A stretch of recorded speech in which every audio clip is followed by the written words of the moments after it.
location where unknown forces strike the edge of ecology. Hi, it's May the 1st, 2016, a Sunday, and I'm standing on Coney Hill in the very far north of Brighton. It's some lovely old woodland, and the trees are tall. There's a snaking path going through the woods, lots of birds singing, and it's, well, I don't know what the time is, I haven't brought a watch. It's probably about 6, half 6, the sun's getting low, nice yellowy sunlight coming through the trees. But as you can hear, there's a lot of traffic as well, because we're right near the A27, which is the Brighton bypass.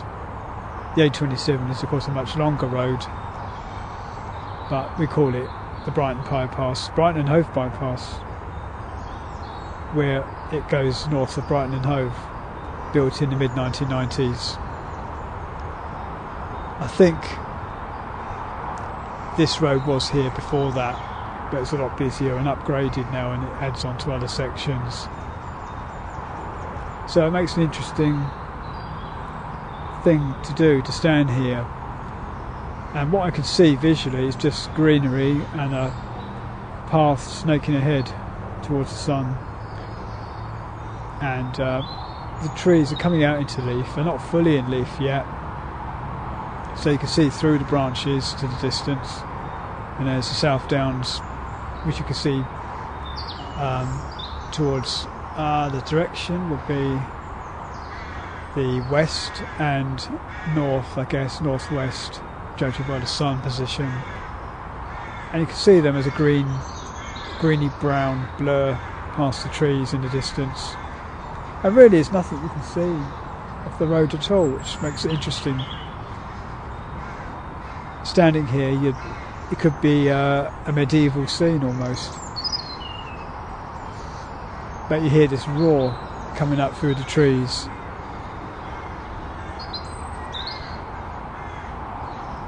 And if you were here from the past as a time traveller and you stood here, you might well think, what's that? There's a devilry down there, down the hill. Because the forest is on the side of a hill, Coney Hill, and it slopes down. On my left it goes right up about another 50 feet and down another 100 feet below on the right towards the road. And I've just been to the top of the hill, had a drink of water up there, looked up an old haunt I had many years ago, which I managed to find, an old tree stump I used to sit on, one of many, but I found the right place. And the traffic noise was just as bad in those days, but I used to think it was a good place to come as a green campaigner, because you could see a lovely forest but be reminded by the sound of the cars that the world wasn't perfect, and there was something you could be campaigning about, maybe getting rid of cars or roads, or at the very least making cars quieter. But it doesn't spoil the place if you have a pragmatic view of the world and can enjoy what's there and not what isn't there. Obviously there are far more remote forests to go out to than this. Even in Sussex, somewhere like Friston Forest, you could go into and get away from just about everything apart from the occasional plane overhead.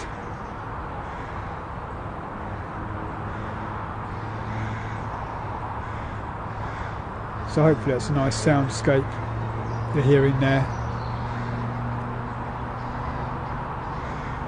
And 20 years ago, and not quite as long ago as that, I was very involved with anti-road campaigning. But when I came here, it was just before I got involved with that in about 94, 93. I was a little bit involved, but not as much as I was later on. So when I came here and found this place after I moved to a different part of town, I used to enjoy coming up here for a while, but I was thinking things over, thinking about various issues and what projects to do. And I'd always be struck by how incredibly remote the area seemed visually, but how odd and intrusive the sound was.